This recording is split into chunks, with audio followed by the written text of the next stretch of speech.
Hey everyone, welcome back. So, in the forecasting that we studied in the past couple of weeks, we were assuming that the parameters of the models, that is the phi 1, phi 2, so on, and the theta 1, theta 2s of the ARMA models were known. There's another parameter, the sigma squared, that's the variance of the white noise. So we were assuming that all of these parameters were known. However, this is not a very realistic assumption. In reality, we need to determine or estimate these parameters from the data set. And there are many methods to do this. And one such method is the method of moments.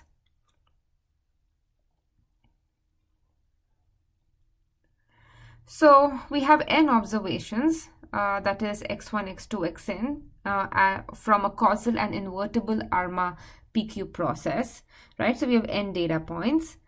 And for now, we're assuming that we know the order of the series, that is, we know P and Q. Later on, we will see how to figure out the P and Q also from the data set. But for now, assume that you know the orders. So the goal is to estimate all the phis and all the thetas and also the sigma square. So let's see what is the method of moments about. So the idea is to equate the population moments. What do I mean by population moments? The expectation of xt, which is, so this is an example. This is the mean or the population mean or the expectation of xt. This is the first moment. Expectation of xt square is the second moment. Remember, if xt is centered, this is also the variance, right? So the idea is we equate these population moments, right? Because these moments will involve the various parameters in our models, right? And then, so we equate these to the sample moments. So we can, given the data set, we can calculate the average, we can calculate the correlations and the variance and so on. And we will equate these population quantities to the sample quantities and then solve for the parameters. So this will become more clearer to you as we proceed. So this method doesn't always give you the best results. Sometimes this will lead to a suboptimal estimators, and at others it will give you an optimal estimator. So what do I mean that when I say that an estimator is optimal or suboptimal? So we're talking about the variance, right? So the smaller is the variance of the estimator, the more optimal it is. Larger the variance, the lesser is the optimality, or it is a suboptimal estimator. So this optimality relates to the variance of the estimators. Also, remember that we have already seen how to calculate the sample correlations and sample averages of some of the series in chapter 1. Method of moment works for the ARP model. So from ARP model we can easily get this equation and this equation. We have obtained this, we have worked with this before, so I will not derive it here, but you should be able to easily obtain it from the ARP model. Okay, so these two equations are the Yule-Walker equations. So this first equation here, it actually represents p different equations, right? Because h goes from 1 to p, and this is one equation. So you can rewrite this in a more convenient fashion as a matrix form. So this top equation here can be rewritten in this way. Again, gamma, phi, gamma, p, all of these notations have been used before, okay? And sigma square, again, can be rewritten in this form. This comma here is by mistake. This is phi p transpose multiplied by gamma p. This comma is an error. There's no comma there. So again, the goal is we need to calculate, or we need to obtain phi somehow, okay? And this gamma contains all of the covariances this is a matrix. This gamma also contains the covariances. However, this is a vector. Okay, so somehow if we knew all of the covariances, then we can easily estimate phi, right? If this gamma is invertible, then this estimate of phi can be just this gamma inverse times this gamma, right? So the idea of method of moments is this. Okay, so replace all of these covariances by their estimates, and this can be seen from chapter 1, specifically for, I think, simpler models like AR1 and AR2. We have seen how to compute the autocovariance from the data set. Okay, so we have a data set. So therefore we can calculate, or we can get actual values for all of these covariances. Once we have that, we can plug them in to this gamma and this gamma, and that's how we get gamma hat and this gamma hat, and then you invert this matrix. So this is what we get. So the estimate of this of the phi's, remember phi contains all of these parameters that we want to estimate. Phi is this inverse times this, and similarly we substitute all of the population estimates. Population estimate is this gamma I minus j by the sample estimate, which would be this gamma hat I minus j, right? So we get this. So these are the Yule-Walker estimators. A more convenient way is to use correlation instead of covariances. Okay, so all of these terms, these are all covariances, but we can easily replace these covariances with correlation, right? So how can you do that? So remember, if you divide the covariance by gamma 0, you get correlation, right? So you can divide, so let's see. So gamma p inverse, gamma hat p, I multiply and I divide by gamma naught. So I can rewrite in this way. Gamma p, gamma naught, the whole thing inverse, gamma hat p, gamma naught. Now this is, so when I divide a matrix by a number, that means I'm dividing each element in it by a number. So this is the correlation, and this is also the correlation matrix or correlation vector now. So in this way, you can replace all of these covariances with correlations to get these. So now these are the actual Yule-Walker estimators, right? So I'm replacing this covariance with the correlation, these gammas with rows, which basically contain all of the correlations. Again, these notations are introduced, I think, in the forecasting section, so I'm not going to do this again. So you can see how you can get, if you have a data set, you can calculate all the sample correlations, and you know this is an ARP model, therefore you know this bunch of equations hold true, and then we solve these equations to get the estimates.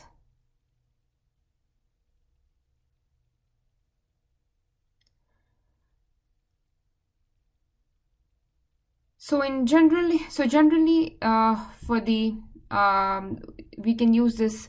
So the Yule-Walker equations for the ARP model, the following properties hold true, right? So the phi hat is the solution of the Yule-Walker equations, and we can show that. So I'm not going to prove it here, but it's important that you understand what this means. So this means that square root n times phi hat, this is the estimated parameter, minus phi, which is the true parameter.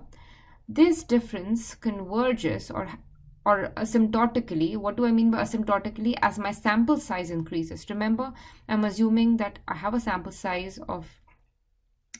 size n.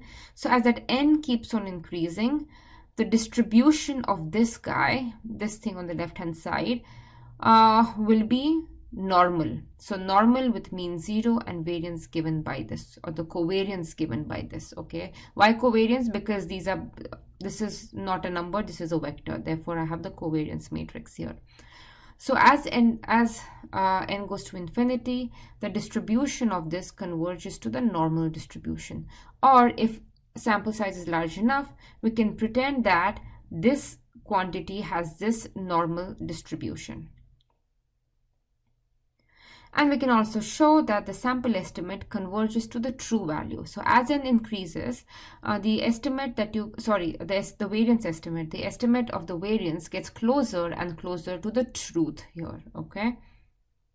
From here, you can also see that phi hat, right? So the mean goes to 0. So this phi hat also is getting closer and closer to phi here.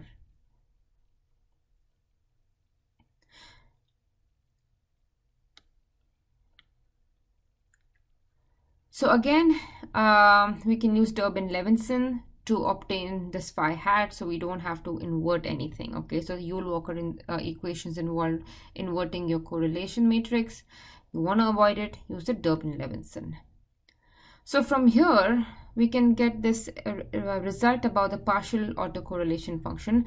Remember, we have seen that the last coefficient, or the phi HH, is the or the last coefficient in this phi hat is the PACF. So from this result, right? So each element. From this result, you can also show that the PACF specifically has the standard normal distribution. Again, we're not going to show any of this, but remember, now if I tell you that the sample size is really large, this H is greater than P, and if I ask you to give me a confidence interval for phi hat HH, you should be able to do it, right? So you know that as n increases, it has this normal distribution, and you can use that to calculate the confidence interval.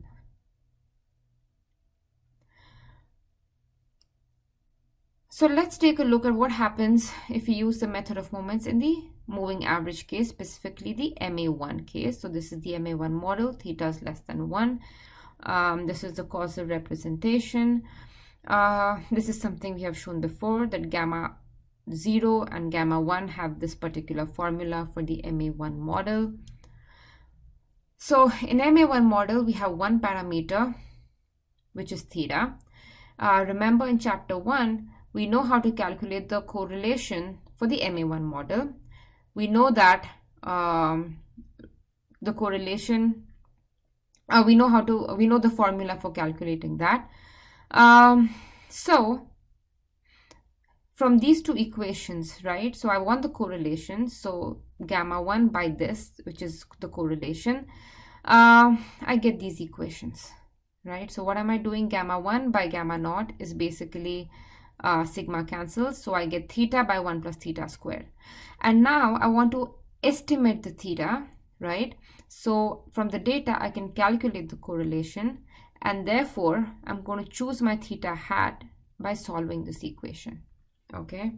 So basically, this gives me that gamma rho 1 is theta 1 plus theta squared.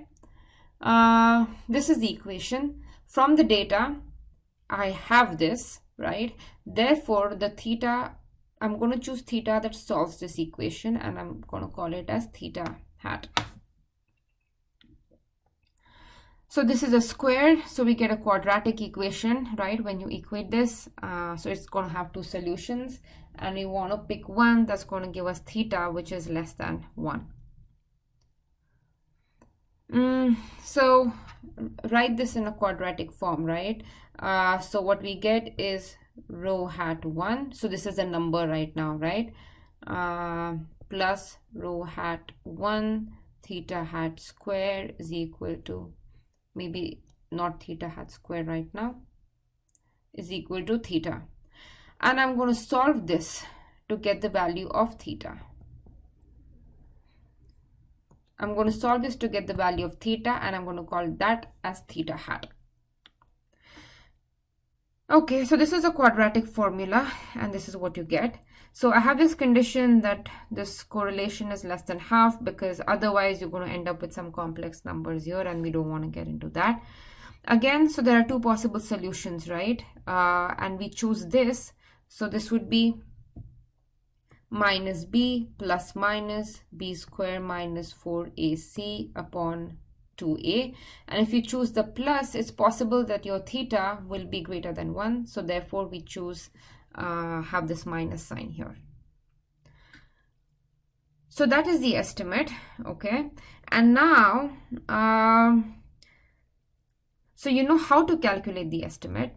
So it can be shown, right? Again, you're not going to show it, but take this result as being true, that this theta hat has this distribution asymptotically. That means as my sample size increases.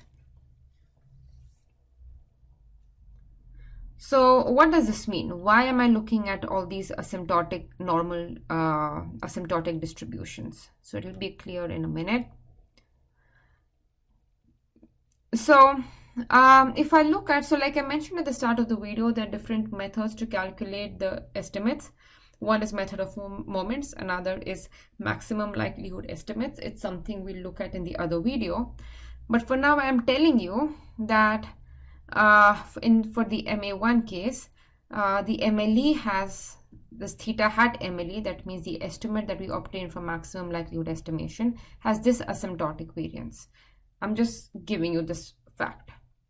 And now if I take the ratio of these two variances, so this is the variance of the method of moments estimator divided by the variance of the MLE. If theta is 0.5, we get this 3.5. What does this mean? It means that variance of the method of moments is much larger, 3.5 times larger than that of the MLE when theta is 3.5. So remember, you don't want an estimate that has a very large variance. That means it's unpredictable, right? Smaller the variance, the more confident you are in your estimator, right? So therefore, this method of moment, it doesn't work very well in the case of moving average. So that's all for this video. In the next video, we shall take a look at how to estimate using likelihoods, or how to compute the maximum likelihood estimates. See ya.